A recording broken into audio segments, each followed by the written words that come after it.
Welcome to Beyond the Badge.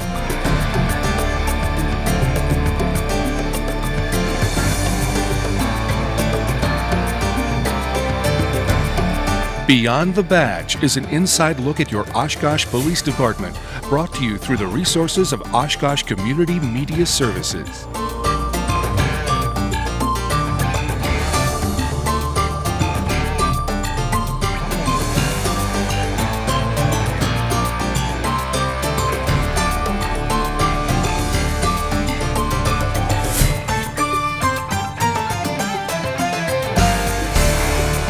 Welcome to this edition of Beyond the Badge. I'm Joe Nichols. On today's show, we'll be talking with Officer Mike Drexler and Hannah Helfrich about the DARE program and about Hannah's award from the Wisconsin DARE Board of Directors for her essay, DARE Saves People's Lives. Later in the show, we will be talking with Sergeant Todd Raggi about hunter safety and if you can hunt in the city of Oshkosh. We welcome all of you listening to us on 101.9 WOCT and watching us on City Cable 10. Mike and Hannah, welcome to the show. Thanks for having us. All right. Well, thank you very much for coming on the show. And Mike, please tell us a little bit about yourself. Well, I'm a police officer, been a police officer a long time, 35 years, and I've been a DARE officer for 25 years, and also a trainer. I train other police officers to become DARE officers, so I'm a DARE mentor in addition to that, and that's about it. It's a long career, yeah. All right, long career, absolutely. Yeah. But thank you for coming today. You're welcome. And Hannah, please tell us about yourself. I go to Lourdes Academy and I'm in 6th grade. I like to write and read and draw, and I have a really good friend at Lourdes. Her name is Laura, and my birthday's on Sunday. Fantastic. Well, thank you for coming on today's show. Okay. And Mike, DARE has been in schools for many years. Yes, it has. Okay. And how does DARE assist children in making the right decisions? Well, it's undergone some significant curriculum changes throughout the years. We found out that earlier stages of curriculums were just talking to kids about drugs wasn't very effective, that we had to become more facilitators, in other words, get kids engaged, get their minds working, get them to talk. And then later on, now we have another curriculum that deals with scientific-based research that helps kids develop what they call the 5 core competencies. Okay. And to give you an example of some of them, not all of them, but like one of the things that we need to do and we need to learn in society, you and I know from our job, is how do you calm yourself down when you're angry? If you can't learn that skill, you know you're going to have problems later in life.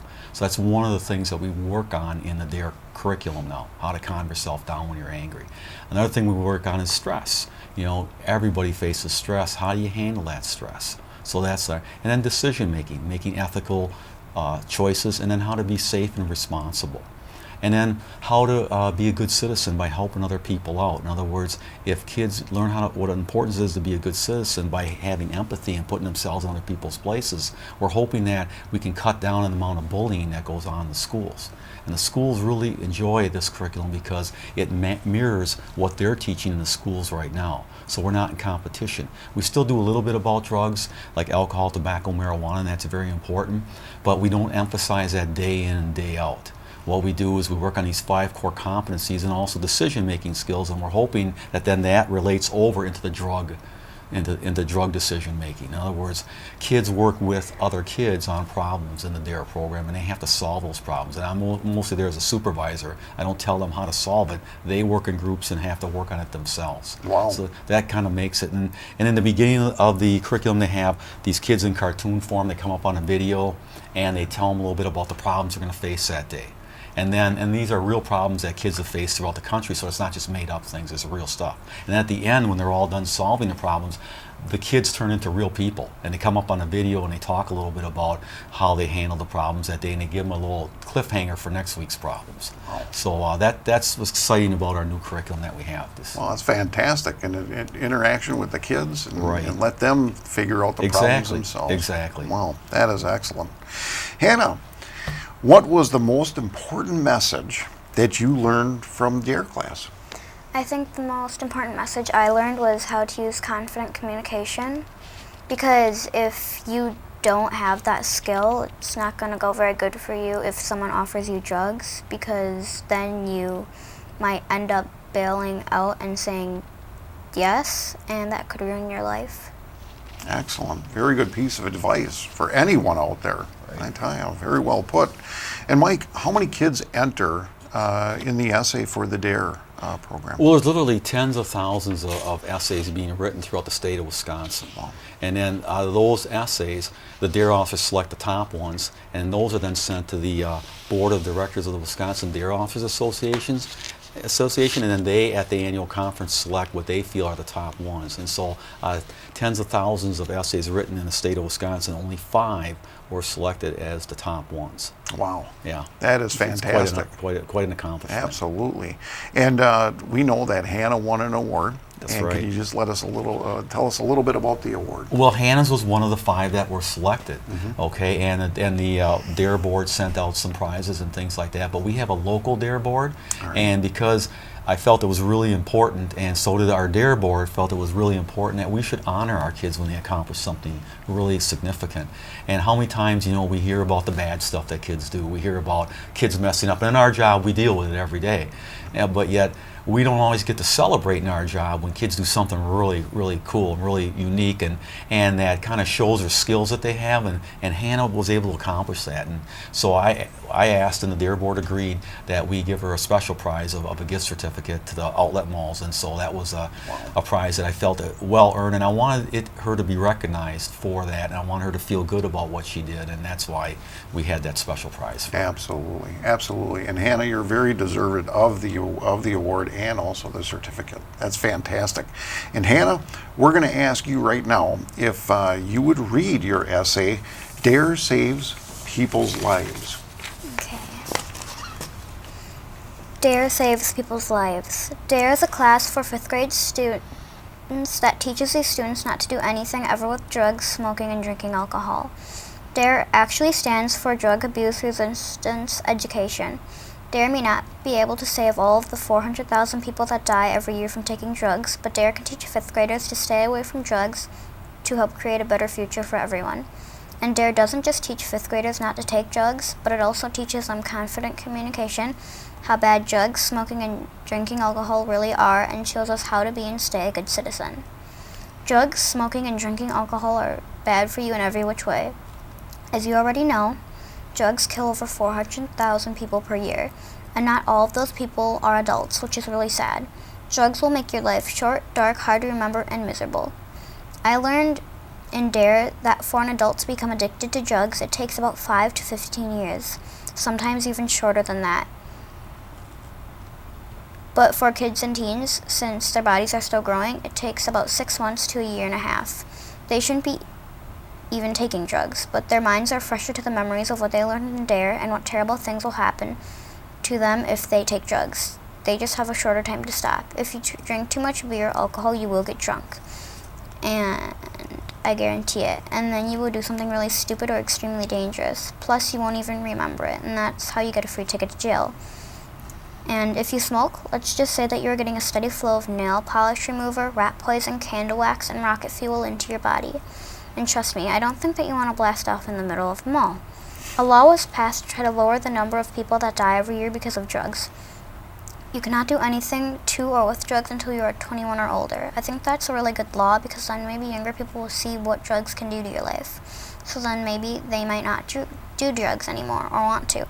Confident communication is a very important ability to have. I learned in DARE that confident communication can get you out of doing drugs, people trying to force you to do drugs, and drug offers. Everyone has the strength to say no to drugs, even if you don't think you can say no without a scared tone in your voice.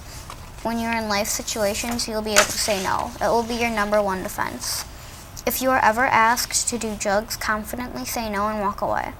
If they still try to make you do drugs, keep saying no, go home as nothing was or happened, and avoid the area where you first saw that person from now on.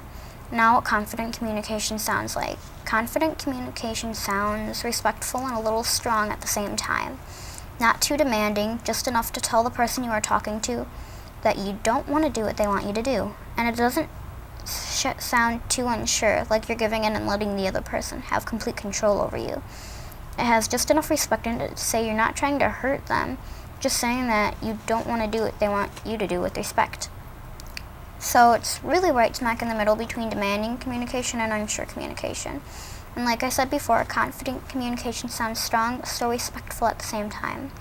It's very easy to be a good citizen. All that you really have to do is help out people that look like they're struggling with something, especially if it looks like they're struggling with drugs. If someone's taking drugs and you know it, kindly remind them that smoking, taking drugs, and drinking alcohol is very bad for you, and that nothing good will come out of it. Then tell them some of the most sickening things in that type of drug they're taking. Then kindly remind them that it takes 5 to 15 years to get addicted to your drugs. But if you're talking to a kid or teen, then tell them it takes about 6 months to a year and a half. Then go and continue your daily business like you never had that conversation. If the person you were warning listened to you, then they probably should be very grateful for you. If it's the other way around, then if you ever happen to visit the grave, say, "I told you so." DARE is a really good way to teach kids what bad things will happen to them if they ever want or happen to take drugs. Role models even come to our school to show us how successful their lives have been without drugs. Most of them even have jobs. The rest are looking for work. I think DARE comes to our school to teach us what drugs are and that they are very, very bad for you. DARE shows us how to become role models, say no to drugs confidently, how to deal with stress, strength in numbers, and so much more. And that's how DARE saves people's lives. Wow. Pretty good. Yeah, Impressive. very, very good. Impressive. I tell you, that was fantastic. And you said it eloquently all the way around. So what a great essay, and no wonder why you won the award. So that was fantastic. Well, Hannah, congratulations on your reward and on winning it. And Mike and Hannah, thank you so much for coming in today and letting us know about the DARE program. And also, Hannah, for congratulations on winning the award. All right. Thanks for having us. Thank you very Joe. much. Appreciate it. You betcha. Take care now. Thank you. And we'll be right back after this short break with Sergeant Todd Rocky.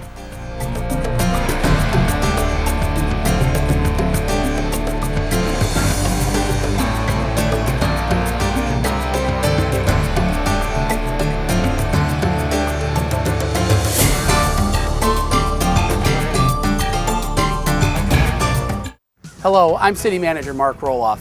Roundabouts are new to many of us in Oshkosh, so we have to take extra precaution when using them. Remember, safety is the key. Slow down.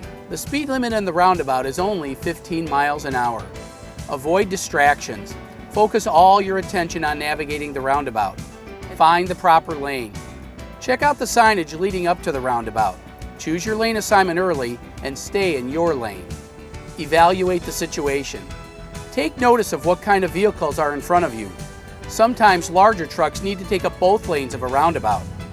Think to look for pedestrians and allow them to cross when entering and exiting a roundabout. Yield to traffic on your left. You must yield to all traffic in the roundabout, and that traffic will be coming from your left. Again, safety is the key. Remember that word and what those letters represent, and your roundabout driving experience will be a smooth one. Thanks for your support.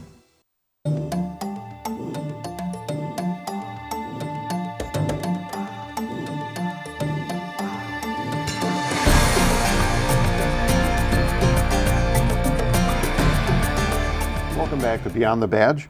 We are now here with Sergeant Todd Rocky, who is the training sergeant for the Oshkosh Police Department. Todd, welcome to the show. Thank you, Joe. Thank you.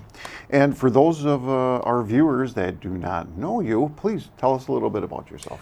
I've been with the Oshkosh Police Department since 1994, so 20 years on the job. I currently serve as the sergeant of training and oversee everything training related, weapon related, any use of force tools that we utilize out in the field, tasers, guns, ammunition, magazines, less lethal impact munitions, chemical munitions, all of those things. Wow. Yeah, it sounds like a lot on your plate. It's a little bit. Yeah, exactly. Well, thank you for coming on today's show. And fall is here, and the outdoor sports enthusiasts, okay, they're out on the on waterways and in the woods, and they're ready for the hunt. Okay, we get calls from time to time in regards to, can you hunt in the city of Oshkosh? So I'm going to put that question to you. Can you hunt in the city of Oshkosh? As an outdoor enthusiast myself and a hunter and a fisherman, I did some research as well and have been in contact with the city attorney. Yes, the short answer is yes, you can hunt in the city of Oshkosh, but only in certain restricted areas. Some areas like Asylum Bay on the northeast side of the city, those areas are out of bounds, so to speak, for hunters or sportsmen. Some areas, however, along the west shoreline of Lake Winnebago are open to hunting from private residences. A good example would be just north of the mouth of the river. For private residences, as long as there's an understanding within the neighborhood between neighbors that it's not causing problems, yes, it is legal to hunt along those shoreline areas. Excellent, excellent. Okay, so there you go. And for those that were going to call in, we've got the answer for you. All right. And so if a hunter is out there and they're looking for some type of guidance as in regards to where can they hunt, where would they go? The best place to go would be the city's website, specifically the municipal codes. I believe it's municipal code 17-4 that really outlines possession of firearms within the community, where they can be discharged, where they can't be discharged, and that's where that information would be found. As far as the specific areas, they're laid out by specific numbers, so it's a little bit difficult to piece those together. However, that can be found if you looked at, say, a plat book. Okay, very good. And now that we're on the subject of guns, bows, slingshots, firearms, everything else under the sun in the city, can you shoot a gun in the city, say, even for target practice? Legally, no. And the reason for that is fairly obvious because, especially with firearms, those rounds, once they're fired, who knows where they go. If a round is fired up in the air, where does it come down? The risk to the surrounding public is just too great for those types of things. So guns, bows, slingshots, any other firearms, those cannot be discharged in the city. Now, a bow, for sake of example, you could legally fire a bow, practice fire a bow, at County Park where there's a specific archery range set up for that purpose. Again, the concern is if somebody were to fire a bow within the city, that arrow could go into a neighboring property and injure somebody. That's the biggest concern there. Absolutely. And I'm sure it's happened before. And it has. Yes, it has. Now, kids, okay, they love paint guns, BB guns, pellet guns, and some adults out there like them also. Can these types of guns be used in the city of Oshkosh? No. And having grown up out in the country as a child with a BB gun, I can sympathize with kids who want to, practice shooting cans and things like that. I would encourage them to find safe areas outside the city to do that, perhaps on another relative's property. Again, the same concern holds with those projectiles, pellets, BBs, those types of things, leaving the property, going onto another property and injuring somebody or causing property damage. Okay. Yeah, plus not only that, you might end up getting a citation, yes, having your gun confiscated and taken away. That's as correct. Well, absolutely. We're going to change gears just a little bit here. Now, you are the training sergeant for the police department, and right now we're in the middle of our in-house, in-service training. Correct. Okay. Why do officers have to go to in-service? That's a result of a state mandate. The State Law Enforcement Services Bureau Training and Standards Board mandates that every officer receives at least 24 hours of update training every year to remain certified. If an officer fails to get those hours of training, they can actually be decertified and can no longer serve as a law enforcement officer. So it's my responsibility to make sure that every officer receives those 24 hours and maintains their certification.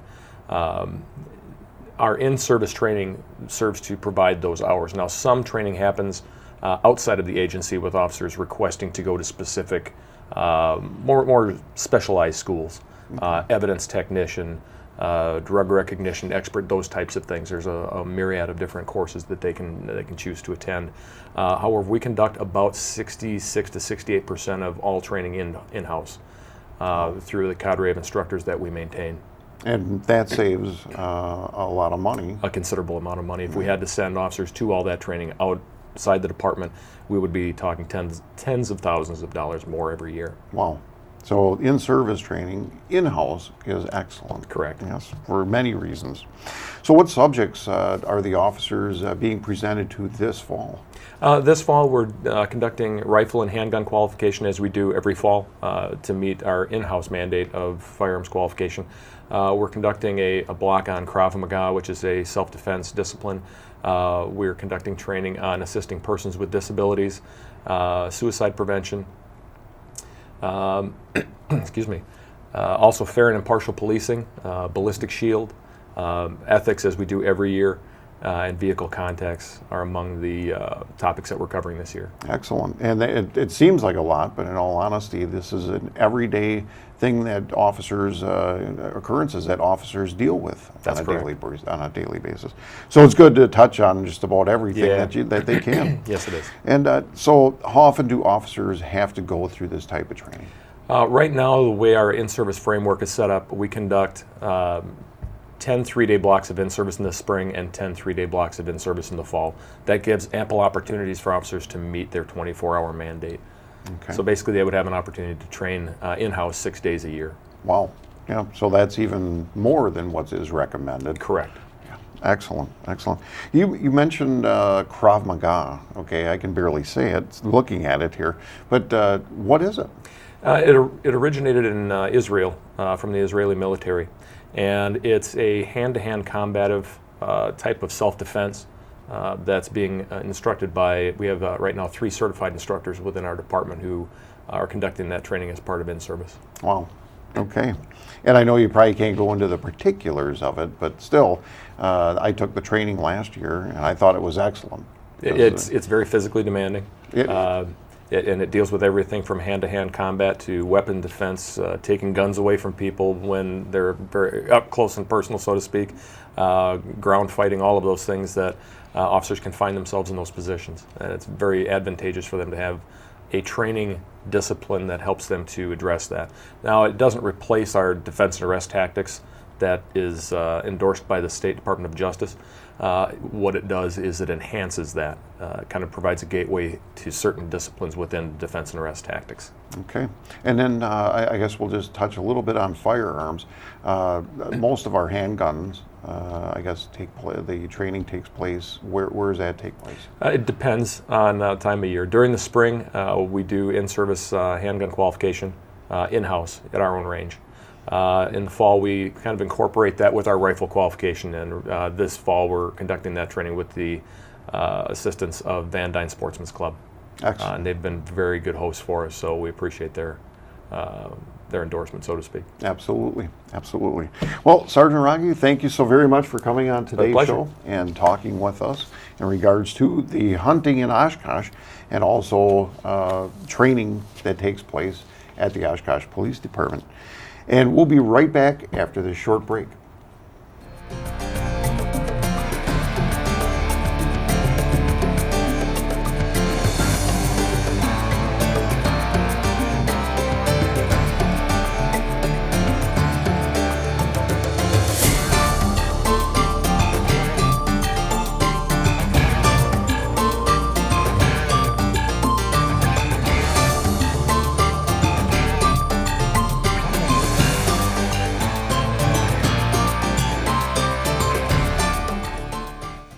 In Wisconsin, the laws are the same for bicyclists and motorists.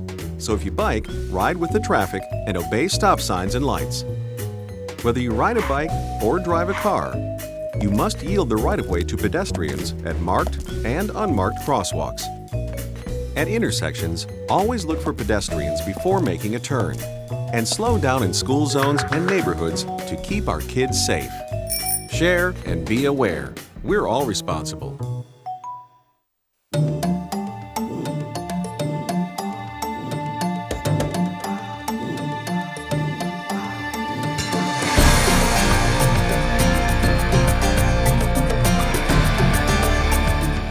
Welcome back to Beyond the Badge. We thank Sergeant Todd Raggi, Officer Mike Drexler, and Hannah for being on today's show. For replay times, please check out oshkoshcommunitymedia.org or oshkoshpd.com if you happen to miss a show and want to watch us again. Remember, you can catch us on streaming video at OshkoshCommunityMedia.org. We have a few tips for the upcoming holiday season. We know that winter is right around the corner, and we tape this show in advance of airing, and I can't be sure if snow is already on the ground. That means we have to readjust our driving behaviors when there is snow on the ground. As they say, slow in the snow. Keep your distance between the vehicle in front of you and give extra time to make it to your destination. Remember also, very important, don't drink and drive. When shopping, keep purchases in your trunk. Park in a well-lighted area if you're out at a shopping complex, and remove money, purses, and other valuables from your vehicle, or I guarantee you, a criminal might just happen to find those valuables and take them from you. Take the opportunity away from a criminal and report all suspicious activity to the police. Lastly, we wish you all a happy holiday season ahead and hope that you can spend quality time with your family and friends. We thank all of you for watching us and listening to us here at Beyond the Badge.